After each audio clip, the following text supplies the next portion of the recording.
Dummy दे दिया, dummy दे दिया, dummy दे दिया।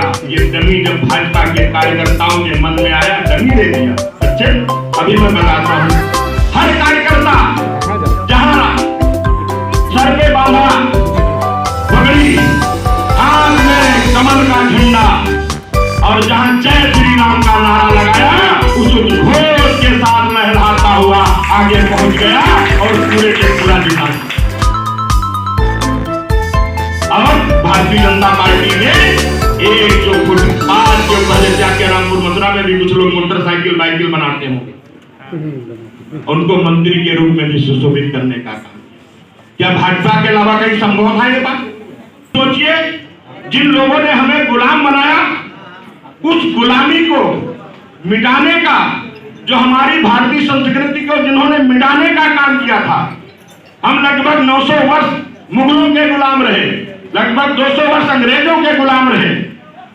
आज से लगभग 500 वर्ष पूर्व 1537 में जिस हमारे प्रभु राम के दिव्य और भव्य मंदिर को तोड़ने का काम किया गया था, उस राम जन्मभूमि के आंदोलन को, जिसको हम सांस्कृतिक आंदोलन कहते हैं, जो प्रभु राम हमारे प्राणवायु हैं, जिसको लेकर के हमारे नेता श्रद्धेय आडवाणी जी ने रथ यात्रा रोकी थी, जिसे लालू प्रसाद ने बिहार में रोका था, वो मूवमेंट और आंदोलन जो 89 में चला था, उस आंदोलन में जो मुलायम सिंह जी ने कार सेवकों पे गोली चलाने का काम किया था, वो जो सपना अधूरा था, उस सपना को अगर मोदी और योगी न होते तो क्या आपका वो सपना पूरा होता? भाइयों बताइए जरा, ये पूरा करा पाते क्या? क्या ये सपा वाले राम मंदिर बना पाते क्या?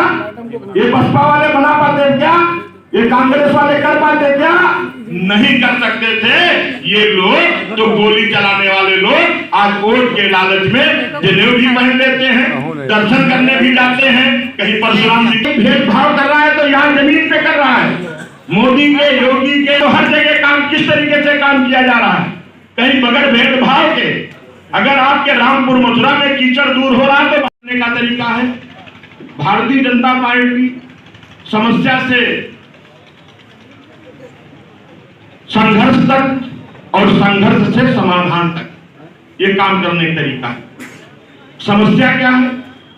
समस्या जो होती है उसके लिए हम पहले क्या करते हैं? संघर्ष करते हैं, और जब संघर्ष करेंगे फिर उसको हम समाधान तक पहुंचाएंगे। ये हम लोगों को काम करने का कल्चर है जो भारतीय जनता पार्टी का मूल कार्य करता है। वो ये नहीं है कि बस सरकार के लिए काम करेंगे, सरकार होगी तभी, नहीं सरकार होगी तब भी। आपने देखा होगा चौहान बिरादरी की बहन के लिए करवा लेके जा रहे थे, हम लोगों ने संघर्ष भी किया, घेराव भी किया, दरोगा भी हटवा दिया, सब कुछ हुआ। मैं गलत कह रहा हूं? बता दीजिए। अब तो हम सरकार में नहीं थे। नदी की कटान की समस्या थी, बाढ़ मुक्ति आंदोलन चला दिए, आंदोलन चला के राज्यपाल का घेराव कर दिया, लाठी भी खाई वहां पे। स्वतंत्र देव जी उस समय मंत्री थे, लक्ष्मीकांत वाजपेयी जी अध्यक्ष थे। हम लोगों ने 5-7 हजार आदमी लेकर के राज्यपाल के दरवाजे पे पहुंच गए, पानी की बौछार सब कुछ चली, और उसके बाद हम लोग घेराव किए। और जब हम सरकार में आए तो आज तटबंध बन रहा है, बॉर्डर पिछ हो रही, नहीं तो नदी तो आपकी कहाँ पे आ जाती, पारावम नगरा होते हुए सीधे रामपुर मथुरा में आ गई होती। तो हम लोग पहले समस्या क्या है, समस्या के लिए संघर्ष और संघर्ष के लिए समाधान। ये भारतीय जनता पार्टी। गांव-गांव में बिजली थी क्या? बताइए भाई। कभी गरीब आदमी ने सोचा था कि मेरे घर में भी बल्ब जलेगा? लेकिन जब मोदी प्रधानमंत्री होते हैं, योगी मुख्यमंत्री होते हैं, अब ढूंढना पड़ता है कौन सा घर बचा है, वहां पे बिजली पहुंची है या नहीं पहुंची है। ये समस्या थी, कितनी बड़ी समस्या आप बताइए। लोग झुग्गी झोपड़ी में रहते थे। आज मैंने 5 वर्ष के अपने कार्यकाल में 27,000 लोगों को प्रधानमंत्री आवास देने का काम किया गया। ये कोई दूसरा कर सकता था क्या? क्या कभी किसी ने किया क्या? कोई बहू बेटी बहन खुले में शौच के लिए न जाए, इसलिए हर दरवाजे पे शौचालय बने। कोरोना जैसे महाकाल में सेवा ही संगठन के रूप में हमारे भारतीय जनता पार्टी के कार्यकर्ता, हमारे प्रधानगण जो जनप्रतिनिधि हैं, उन लोगों ने भी किस तरीके से बढ़ चढ़ करके हिस्सा लेकर के, जो लोग हमारे भाई लोग बाहर काम करते थे वो आए। आपके रामपुर मथुरा में कई का फिर उनको अपने गांव के अंदर एंट्री देना, पहले क्वारंटाइन सेंटर, फिर अपने गांव में उनको पहुंचाने का काम। हमारे उत्तर प्रदेश की सरकार में कोई भूखा न रहे, हर व्यक्ति को अन्न योजना के तहत, लोग कह रहे थे यही सपा बसपा के लोग चुनाव खत्म हो जाएगा, नहीं, देखिए 6 महीने के लिए और बढ़ गया, 6 महीने अन्न और बढ़ गया, इस महीने में तो 3 दिन बार मिलेगा।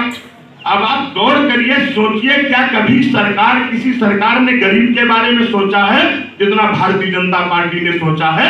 कभी किसी ने नहीं सोचा। मैं गलत कह रहा हूं बता दीजिए भाई मेरे।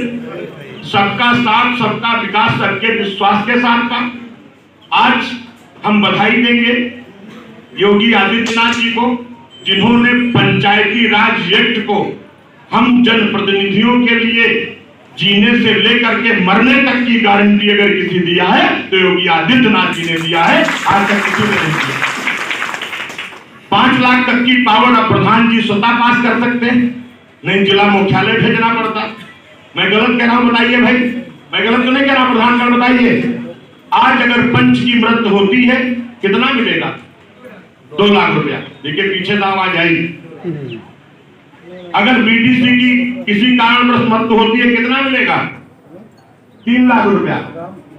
किसी प्रधान की मृत्यु होती है कितना मिलेगा उसके परिवार को मालूम है? 10 लाख रुपया। प्रमुख की मृत्यु होती है कितना मिलेगा? 10 लाख रुपया। अध्यक्ष जिला पंचायत 10 लाख रुपया, जिला पंचायत सदस्य 5 लाख रुपया। स्थापना दिवस पे भी उपलब्ध है। एक ऐसी पार्टी है जहां एक चाय बेचने वाले का लड़का इस देश का प्रधानमंत्री हो सकता है, यह अन्य किसी पार्टी में संभव ही नहीं है। माननीय कल्याण सिंह जी मास्टर थे, मास्टर प्राइमरी स्कूल के मास्टर थे, अध्यापक थे। काम करते करते उत्तर प्रदेश के मुख्यमंत्री भी बने और राजस्थान के राज्यपाल के रूप में भी काम करने का अवसर प्राप्त। श्रद्धेय अटल बिहारी वाजपेयी एक मास्टर के लड़के थे, प्रचारक के रूप में काम चालू किया और इस देश के प्रधानमंत्री के रूप में नेतृत्व किया। एपीजे अब्दुल कलाम एक मछुआरा समुदाय के थे, मुस्लिम समाज के थे, और अपनी हुनर और काम भारत माता के प्रति समर्पण को देख करके श्रद्धेय अटल बिहारी वाजपेयी जी ने उनको राष्ट्रपति के पद पे, अपने से ऊपर के पद पे बैठाने का काम किया। यह भारतीय जनता पार्टी के अलावा कोई नहीं करता। आज हमारे भारत के राष्ट्रपति रामनाथ कोविंद जी हैं जो दलित समाज के हैं। हमारे उप राष्ट्रपति जो बहुत पुराने, बहुत वरिष्ठ हैं, राष्ट्रीय अध्यक्ष रह चुके हैं, आदरणीय वेंकैया नायडू जी, वो उपराष्ट्रपति हैं, वो ब्राह्मण समाज से। लेकिन आज भारतीय जनता पार्टी ने दलित समाज को उपराष्ट्रपति और प्रधानमंत्री के ऊपर की कुर्सी पे किसी ने सुशोभित करने का काम किया तो भारतीय जनता पार्टी ने किया है। यह भारतीय जनता पार्टी। आज अगर हम अपने जनपद की बात करें, स्वर्गीय राजेंद्र जी हमारे बीच में नहीं है। राजेंद्र गुप्त जी भी एक मास्टर थे और जब 1991 में भारतीय जनता पार्टी के प्रदेश अध्यक्ष थे, पहली बार सरकार बनी थी, 13 विभागों के मंत्री के साथ में कैबिनेट मंत्री के रूप में उन्होंने काम किया है। ऐसा हमारा जनपद में ये भारतीय जनता पार्टी में संभव। आज के परिप्रेक्ष्य में हम बात करें, राकेश गुरु को नाम कितने लोग जानते थे? कोई नहीं जानता था। मैं गलत कह रहा हूं बताइए? सब लोग कह रहे थे ये तो डमी है, और हकीकत की बात थी, जो गोड़ा भाग लोगों ने लगाया था। लेकिन ये भारतीय जनता पार्टी है, दुनिया लग जाए और जब कार्यकर्ता मन में बनाता है कि इसको हमको इस पे बैठाना है, वो बैठाल करके ही पूरा करता है। यही संकल्प अगर है तो ये भारतीय जनता पार्टी के कार्यकर्ता। सपा के कैंडिडेट को डमी नजर आ रहा था। अध्यक्ष भाई मनोज सिंह जी इस ब्लॉक के समूह मोहन भैया कह रहे हैं, मोहन लगा, मोहन भी जुट गए। चलिए अभी मैं सबका स्वागत कर दूंगा आखिरी में, है ना? क्यों ऐतिहासिक है? इधर के कोई बताएंगे प्रधानगढ़? भारतीय जनता पार्टी का आज भारतीय जनता पार्टी का स्थापना दिवस है।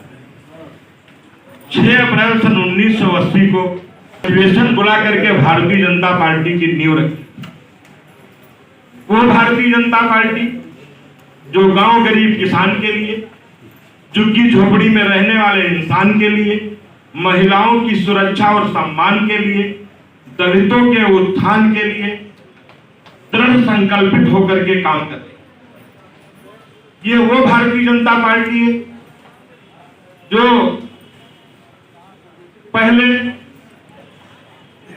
जनसंघ की स्थापना डॉक्टर श्यामा प्रसाद, जो यहाँ चित्र लगेंगे 3 चित्र लगेंगे, एक भारत माता का चित्र है, दूसरा डॉक्टर श्यामा प्रसाद मुखर्जी जी का चित्र है, तीसरा पंडित दीनदयाल उपाध्याय जी का चित्र। Doctor Shyama Prasad Mukherjee gold medallist थे और जो कलकत्ता की यूनिवर्सिटी थी उसके बाद परम पूज्य गुरु जी के शरण में आकर के जब हमारे देश का विभाजन हुआ था तो उस देश के विभाजन में हिंदुस्तान और पाकिस्तान का बंटवारा हुआ। हम लोग तो उस समय नहीं थे, बहुत कम लोग अब उस जमाने के बचे होंगे। इतनी मारकाट हुई थी कि ट्रेनों में भर करके लोग आए थे। ये स्थिति हुई थी जो पाकिस्तान में हिंदू, उसके जी ने किया था। आज जो धारा 370 हटी है, हम ये कह सकते हैं, बहुत लंबा विषय हो जाएगा, लेकिन इतना कहना आवश्यक है आज के इस अवसर पे कि जो हमारा अखंड भारत है, कश्मीर से लेकर कन्याकुमारी तक और अटक से लेकर कटक तक, या तो इसके लिए सरदार पटेल जी ने आवाज उठाई थी।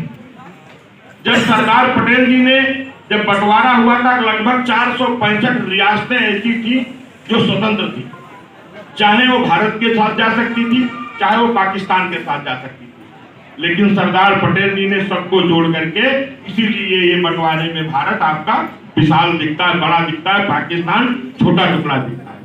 लेकिन 3 रियासत कतई आने के लिए तैयार नहीं थी। एक जूनागढ़, एक हैदराबाद के निजाम, जूनागढ़ गुजरात में था, और एक जम्मू कश्मीर। लेकिन उनपे भी दबाव बनाया, वो भी जुड़ गए, लेकिन जम्मू कश्मीर कभी आने के लिए तैयार नहीं था। उसको पंडित नेहरू ने अपने हाथ में लेकर के रखा। पंडित नेहरू ने तो जो सोमनाथ जी का मंदिर बना है वो लोकसभा में प्रस्ताव आने के बाद बना। डॉक्टर राजेंद्र प्रसाद जी उस मंदिर के लोकार्पण में जा रहे थे, लेकिन उसको जाने के लिए भी रोकने का काम किया गया, लेकिन वो गए। अब आप सोचिए, आज उस भारतीय जनता पार्टी जो जनसंघ के रूप में हम माता वैष्णो देवी के दर्शन के लिए, बाबा अमरनाथ दर्शन के लिए हमें परमिट लेना पड़ता था। जैसे हम जाते हैं श्रीलंका या अन्य देशों में, आप परमिट लेके अपने देश में तब आप बोल सकते थे। इसी का इन्होंने विरोध किया। फिर यहाँ पे ये फारूक अब्दुल्ला के बाप शेख अब्दुल्ला साहब ने इनकी वहां पे हत्या करा दी। वो एक आंदोलन चला, मूवमेंट चला, फिर ये परमिट की व्यवस्था समाप्त हुई। फिर वहां का तिरंगा, जैसे हम लोग 5 साल का कार्यकाल, वहां 6 साल का रहता है, वहां का झंडा अलग रहता था। लेकिन आज मोदी जी के नेतृत्व में माननीय अमित शाह जी ने उस प्रथा को भी समाप्त करके अब कोई भी जहां से वहां तक जा सकता है, सारे बंधनों से मुक्त करने का काम किया। चंद्रभूषण शुक्ला जी का माल्यार्पण का स्वागत करें। माला आकर के माननीय जी का स्वागत करें। पप्पू बेटी श्री राम से मथुरा, आप आकर के माननीय जी का स्वागत करें। हम